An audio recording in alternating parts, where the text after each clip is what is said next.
J'espère que vous allez bien. On va aller dans ce Doha Talk concernant les différents types de schémas et le schéma de l'abnégation. Parce que dans la culture noire africaine, c'est très présent. L'aîné se retrouve à être parentifié avec les responsabilités. Tu es l'aîné et on le surcharge. Que c'est les petits qui viennent après l'aîné, leurs parents, c'est l'aîné. C'est leur frère ou leur soeur.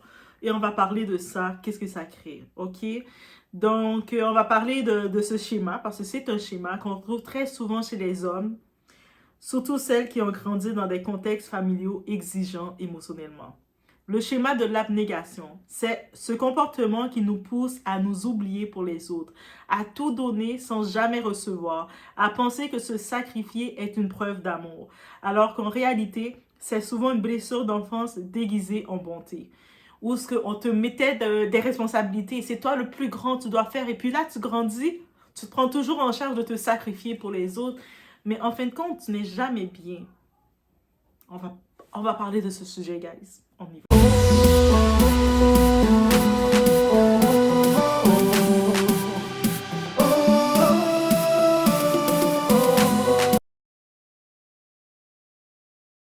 Le premier point qu'on regarde, d'où vient ce schéma? Ce schéma se forme très tôt, souvent dans des familles où l'enfant doit devenir l'adulte responsable. La petite fille apprend qu'elle doit, ou la petite fille ou le petit garçon, bref, apprend qu'il doit s'occuper des autres, être forte, ne pas déranger et surtout ne pas avoir de besoins. Donc, on va finir par mettre ses besoins personnels de côté. Ah, je dois rapidement apprendre à aller à l'école tout seul. Je dois rapidement apprendre à faire mes devoirs tout seul. Je ne dois pas trop déranger. Je dois être une aide. Donc, prends tout de suite le tout. On l'appelle la parentification, comme dans les images. Il y a certaines images que vous allez voir à l'écran, où c'est cette petite fille aînée qui devient la deuxième maman. Ça a l'air très mignon. Dans la culture africaine, c'est très mignon, n'est-ce pas? Mais c'est normal, c'est ma grande sœur, mon grand frère, c'est ma maman, c'est comme le rôle du papa. Et puis, mais en vrai, le poids qu'il y a derrière cet enfant, il ne devrait pas l'avoir. Et plus tard, ça donne une femme qui prend soin de tout le monde, sauf d'elle-même. Donc, elle va toujours tout prendre sur ses épaules, se sacrifier, être épuisée. En retour, elle ne reçoit pas. Comment ça se manifeste à l'âge adulte? À l'âge adulte, avec ce type de schéma-là, tu dis oui, alors que ton corps a envie de dire non. Mais tu ne peux pas dire non, parce qu'on t'a appris à te sacrifier, à être là pour les autres, à être dévoué pour les autres. Tu pardonnes des comportements inacceptables pour ne pas perdre la paix. Tu t'excuses d'exister, de déranger, d'avoir des besoins. Ah, je suis vraiment désolée que, tu sais, je pouvais pas te donner le 5 000 $ parce que je devais m'acheter une nouvelle auto ou changer les mêmes pneus. Ah, je suis désolée. Tu sais, tu t'excuses de choses que tu ne devrais pas t'excuser. Tu deviens la thérapeute, la mère, la sauveuse, la confidente, sans jamais recevoir le même soin en retour. Toi, tu donnes, tu donnes, tu donnes, tu dois toujours donner, mais en retour, tu ne reçois rien. Et le pire, c'est qu'on t'a conditionné à croire que c'est noble. Mais non, c'est juste de la fatigue émotionnelle qu'on a romantisée. Pourquoi c'est dangereux, ce type de schéma? Parce que l'abnégation n'est pas de l'amour. C'est une fuite de soi-même. Tu t'oublies, tu t'effaces, tu t'éteins à petit feu et à force de donner sans te recharger, tu finis par ressentir du vide, de la colère et parfois même du mépris envers toi-même. Ce schéma offre souvent des relations déséquilibrées, des personnes qui profitent, qui viennent profiter de toi. Il y a d'autres schémas de gens qui aiment ça, tout qu'on les donne, qui viennent profiter continuellement de toi. Et toi, le fait que tu es conditionné à toujours te sacrifier, à te passer en dernier dans tes besoins, mais toi, tu te vides tout le temps. Qui prennent sans jamais donner parce qu'elles sentent cette disponibilité émotionnelle illimitée chez toi. Ils prennent, ils ne te considèrent pas. Ils vont venir, quand ils ont besoin de faire leur épicerie, ils vont venir chez toi, commencer à remplir tous tes trucs. Et puis, tu sais, c'est comme, tu vas te sacrifier. Il te restait, tu avais un dernier morceau de steak dans le frigidaire. Ah, mais t'inquiète, tu peux le prendre. Et toi, tu n'as plus rien à manger. Mais tu vas aller dire, tu vas te sentir mal de le garder pour toi parce que tu vas dire que si l'autre m'a demandé, il en a plus besoin que moi. Maintenant, on y va avec un point important. Comment guérir du schéma de l'abnégation? La guérison passe par le droit de se choisir. Tu as le droit de dire non. Tu as le droit d'avoir besoin. Tu as le droit d'être fatigué et de ne rien devoir à personne. Il faut se dire cette phrase. Je ne suis pas égoïste parce que je prends soin de moi. Je suis équilibré parce que je ne veux plus me perdre. Apprends à poser des limites sans culpabiliser. Et souviens-toi, tu ne dois pas mériter le repos ou l'amour. Tu y as le droit simplement parce que tu existes. C'est ton droit. C'est ton droit de dire non, d'apprendre à dire non, je ne peux pas, ou non, je ne veux pas, ou non, c'est pas possible. Tu sais, de regarder c'est quoi que toi tu veux, ton besoin, de répondre à ton propre besoin, c'est existentiel. Tu ne peux pas juste toujours te sacrifier pour tout le monde autour. Et derrière, tout le monde vient se servir chez toi, mais personne pense à toi, est-ce que ça va? Tu sais, quand toi, ça va pas, qui est là pour toi? Tu sais, tu dois prendre le temps de penser à toi et c'est complètement humain. Ce qui n'est pas normal, même si on t'a conditionné que ça l'était quand tu étais plus jeune, c'est que tu devais toujours être là pour les autres. Tu ne devais pas trop prendre ta place. Tu devais même te limiter, te mettre très petit pour pas trop déranger. Rapidement, tes parents ou les adultes qui étaient proches de toi, ils t'ont conditionné de sois mature, sois le plus grand. Donne tes jouets au plus petit. Tu es responsable de t'occuper. Le petit commence à grimper partout, mais c'est toi qui es responsable de t'occuper du petit. Alors que toi, tu avais besoin aussi de l'attention, mais tu limitais ton attention parce qu'on t'a conditionné que tu devais servir les autres. Tu devais être disponible pour tout donner aux autres. Tu as grandi, que tu commences à travailler, avoir tes petits boulots, tu as ton argent, tu as économisé tout ton argent, tes économies parce que tu voulais t'acheter une bicyclette. Ton petit frère, ta petite soeur vient devant toi. Je veux m'acheter ma nouvelle robe, mon nouveau kit de maquillage. Et ta famille vient, ils prennent tes économies, ils le donnent à ta petite soeur. Et toi, tu es comme frustré. Ton besoin, c'est d'acheter ta bicyclette. Tu as fait presque tout l'été à faire tous les travaux pour acheter ta bicyclette. Et on te le prend. Et toi, on te dit, mais c'est toi le plus grand là. Tu sais, c'est comme tu vois que le petit a besoin de son kit de maquillage, donne-lui. Et toi, tu finis par céder.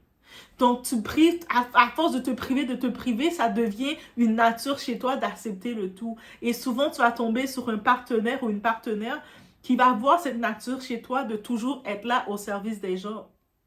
Mais de passer, les gens sont autour de toi, ils gravitent, ils prennent. Quand ils t'appellent, hey, ils prennent. Sans te demander, toi, comment ça va, comment ton état, sa santé va. Mais ils viennent juste prendre. Et ça, c'est un fait.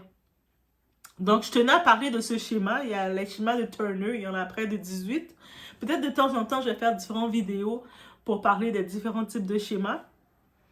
Et tu sais, les différents biais de schéma, de reconnaître son schéma ou comment on a grandi, c'est pas pour te de te mettre du doigt, mais de comprendre que, tu sais, ça, même si ça a l'air d'aller, parce que tu as l'air d'être à la hauteur de tout gérer, mais au fond de toi, tu as un vide constant. Au fond de toi, tu te sens épuisé constamment parce que personne ne peut bien vivre et être épanoui et être bien adapté de toujours donner sans jamais recevoir. Aucune relation peut fonctionner comme ça. Donc, voici qu'est-ce qu'il en était pour l'abnégation, guys. Vous le savez, j'étudie en éducation spécialisée. Et il y a des fois, on n'est pas là pour faire des diagnostics sur les gens, mais de reconnaître le schéma, c'est important. Donc, le schéma de l'abnégation, c'est ce piège émotionnel transmis de génération en génération. Nos mères l'ont porté, nos grands-mères l'ont vécu, mais c'est à notre génération de briser le cycle pour son propre bien-être. Car aimer ne doit pas vouloir dire se sacrifier et être fort ne veut pas dire souffrir en silence. Donc, vis pas avec ce type de schéma tout seul. Donc, commence à prendre, vas-y petit par petit, comme vous êtes avec Doa, on y va en système d'accompagnement parce que oui, mon type de façon d'être, c'est de l'accompagnement. C'est pas de dire on va tout changer, je vais te changer, on va avec ma baguette d'Harry Potter, non. Mais de système d'accompagnement, on y va par étapes. Et la première étape, c'est de reconnaître que oui, je suis dans le schéma d'abnégation. autour de moi, j'ai eu beaucoup de monde qui sont venus profiter de moi comme s'il n'y avait pas de fin, alors que moi, ça m'épuisait tout le temps. Ça me fatiguait tout le temps. Ça me créait des sentiments de performance, de toujours devoir performer, être à la hauteur. Et puis au fond, je suis pas bien parce que je réponds pas à mes besoins. Je commence même à me repousser mes propres besoins. Combien de fois on voit les gens, ils commencent à tout donner à la famille gourmande et puis au pays parce qu'on les conditionne comme ça. Et quand ils ont envie de se faire plaisir, dire je vais me faire un petit voyage, le monde les regarde avec des gros yeux. Regarde, ils dépensent son argent. Alors que non, tu as travaillé toute l'année, tu as travaillé dur toute l'année, va te faire ton voyage. Et puis autour, si nous on a la tendance, on connaît quelqu'un de notre entourage qui vit dans le schéma de l'abnégation, il a toujours été mis pour donner aux autres, distribuer, ne soyez pas la personne qui va l'utiliser contre lui parce que cette personne-là souffre aussi. Quelqu'un ne peut pas mettre de côté ses besoins et ne pas être bien. Donc, apprenez aussi à donner à cette personne. Vous voyez que c'est toujours dans la famille, c'est toujours cette personne que vous appelez pour vous sortir des problèmes. Tu peux me dépanner, tu peux faire ci, tu peux. Pour une fois, rendez-lui une fleur, la faveur. Dites, hey, ça va? Il va être surpris sur le coup, il va dire, c'est quoi qu'il veut? Il dit, non, je voulais juste t'inviter à aller dans le nouveau restaurant pour passer du temps avec toi. Commencez petit par petit. C'est pas que vous allez directement lui donner parce que les autres de nature, quand ils ont le schéma de l'abnégation, ils vont pas être capables de le demander quand ça va pas. Mais vous, offrez-vous de temps en temps. Hey, je sais là que t'as eu une grosse semaine. Tu sais quoi? J'ai peut-être pas le niveau d'argent que tu as, mais je vais garder tes enfants pour toi si tu veux cette fin de semaine. Comme ça, tu vas pouvoir te gâter un peu. On fait cet échange-là et puis il va être comme...